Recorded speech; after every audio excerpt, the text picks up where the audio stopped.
Hey,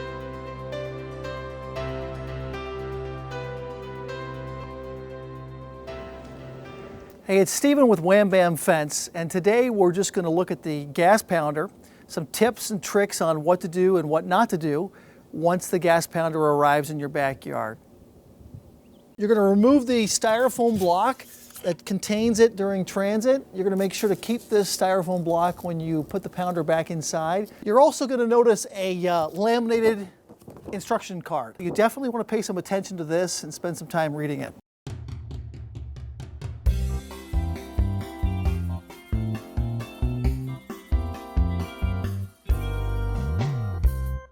The stop-start button is right here. So stopping the engine is just to flick this up. And of course, to start it, you're going to have the switch in a downward position.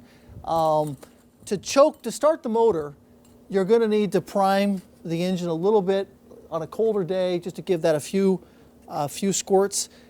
Make sure the choke is up. And then basically, you're going to start the engine. Once the motor is running and it's warmed up, one of the key things is do not engage the throttle. Unlike a weed eater or something like that in your backyard, you're not going to want to rev it up, or a chainsaw. You're just going to want to let it just idle to warm up. The only time you should engage the throttle is when the unit is actually up on top of a pipe, ready to pound.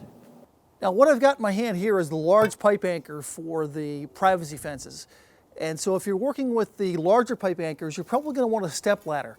That's going to help you get up to the right height to have some control over the trajectory of the anchor as you use the gas pounder. So what I'm going to do right now is just start up the pounder. There we go.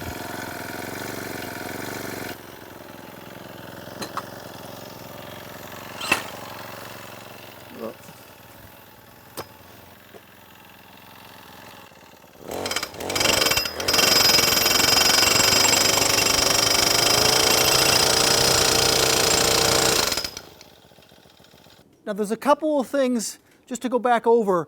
Number one is you do not want to engage the throttle without being on top of the pipe.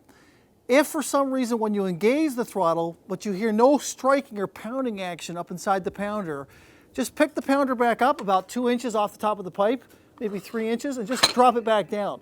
That'll re-engage the striker on the inside. Again, please do not engage the throttle when you're not on top of a pipe, or if the striker is not engaging the top of the pipe. As you engage the throttle and as you pound the pipe into the ground, you're just going to want to have about 10 or 12 or 15 pounds of pressure, not excessive pressure. If you run into a rock or roots or things like that, it obviously is going to slow down the entry of the pipe into the ground.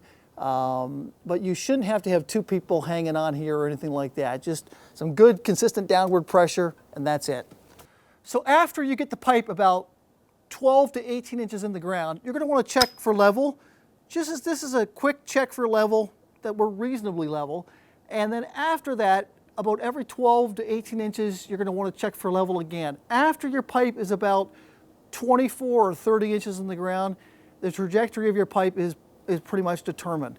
And again, if it's not totally level and straight, your pipe, the adjustable donut, is going to compensate for that to some degree. If you want to restart the machine on top of your pipe, you definitely don't want to pull down, because as you pull down, you're going to carve a groove in the plastic, which is basically going to fray the cord and destroy the cord. And you don't want to let it recoil like that as well. You just want to let it ease its way back into the machine. And if you do have to restart it at the top of your pipe anchor like that, just go up on top of your ladder again. You want to make sure your switch is down. You're going to basically fire it up. Depending on how wet or how dry your ground is, the gas pounder should take anywhere from about 30 seconds to about 3 to 4 minutes to get your pipe fully into the ground.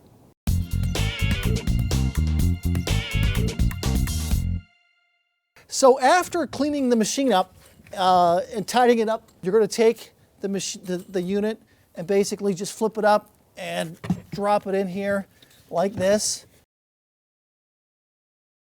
You're going to find 2 enclosed zip ties that came in the case when it was delivered to you. Once the unit's closed, you're just going to use those zip ties to zip tie the lid extra securely shut. After you've zip tied your case shut, you're going to want to retrieve this 4 easy steps to return via UPS. This is a critical step, so you're going to want to read it. Inside is some pretty specific instructions. It's going to take you to the How to Buy section on the top of our website, and then you'll drop down into the shipping menu, and inside the shipping menu there's a return section, and you're going to want to follow the prompts in the return. You're going to generate your own shipping label through the UPS system. You'll print it out, you'll take it, you'll drop it back into that same plastic pouch. That will contain the return shipping label to get it back through the UPS system. Your shipping label that you've printed out, or if UPS has generated one, please do not stick them to the top. Drop them in the pouch. Make sure the pouch is secure on the handle, because of course you don't want this to fall off, and that way it will find its way safely back to North Carolina. If there's any trouble with the machine, you're going to want to refer to the instruction card inside the case. Take a good read on that. There's some good tips in there. And of course, feel free to give us a call, and we'll do our best to help you over the phone, and we'll take it from there. Thanks.